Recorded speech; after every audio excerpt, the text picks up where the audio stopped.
Hey everybody, it's Rob the Backyard Gardener, and today I thought we'd do something a little bit different.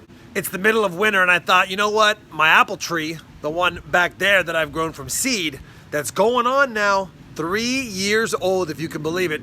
I felt like it's time to go ahead and reevaluate that twin tower base that it's got and maybe take a piece off of one of the leaders that it has and see if we can do a cleft graft onto my crab apple tree. So let me go and bring you in and show you what we're going to be doing today.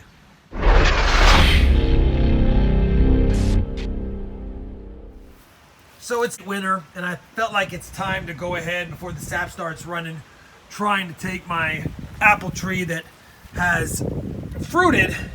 I don't like that there's kind of the twin towers, so to speak. You can even see it starting to crack down there, and I would imagine over the next couple years as this branch gets heavier, we're going to have some problems.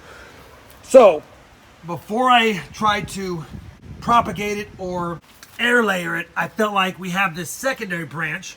Why don't I go ahead and try to graft this branch onto this crabapple tree? And I'm pretty certain that somewhere right about here is a good spot to give it a test, so we can try grafting this one on right here. And if that's successful, then I can just chop this one away and not worry about trying to air layer it. If it's not successful, in about 2 months, I'll probably end up trying to air layer this in the early spring. And if that doesn't work by May, I'm probably just gonna have to chop it off and seal the wound. So first things first, we gotta chop away this branch.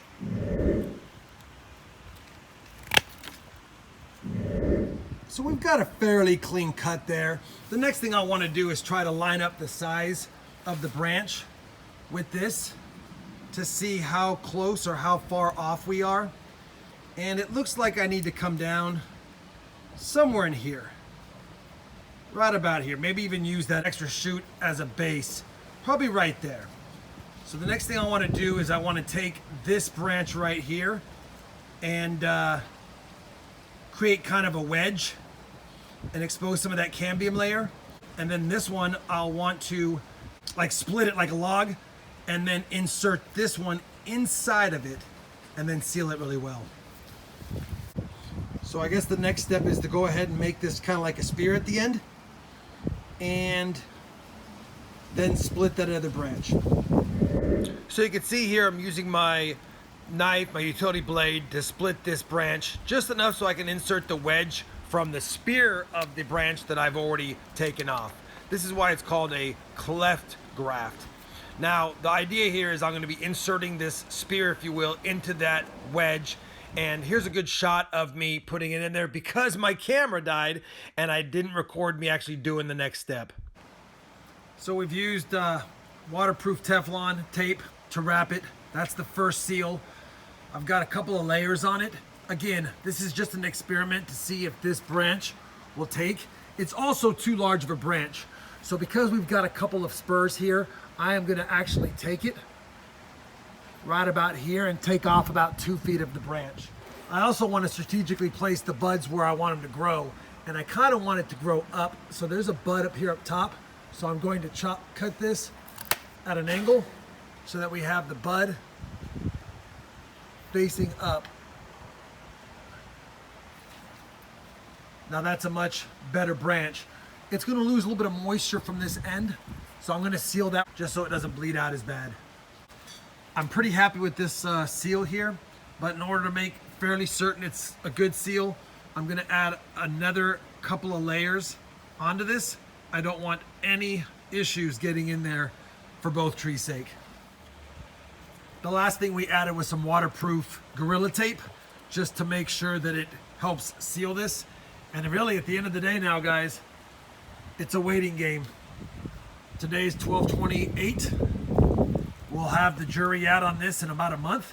If this branch seems dead, and I mean you'll tell by the skin drying out, if the skin gets really dry or turns brown, we're in trouble. We really won't know if it is going to hold though until we see the bud breaks on all these. And if that happens and this does it within a few weeks after or a month after, it's a goner. Now that I've got this extra branch taken off this one, we're gonna seal this just to make sure that we don't allow any disease over the winter on this branch. And like I said, we will only get rid of that if that branch holds. If it doesn't, we'll try air layering this in the early spring. So there you have it, everyone. The jury is out on this, whether it will hold or not. Typically, you'd like to do a couple of them, if possible, on the tree, but I'm gonna be selective and not press my luck. Hopefully you enjoyed this little video about cleft grafting. I'll bring you back in a couple of months to see if it actually worked. If you enjoyed the video, I'd appreciate a thumbs up. And as always, everyone, happy gardening, and thanks for watching.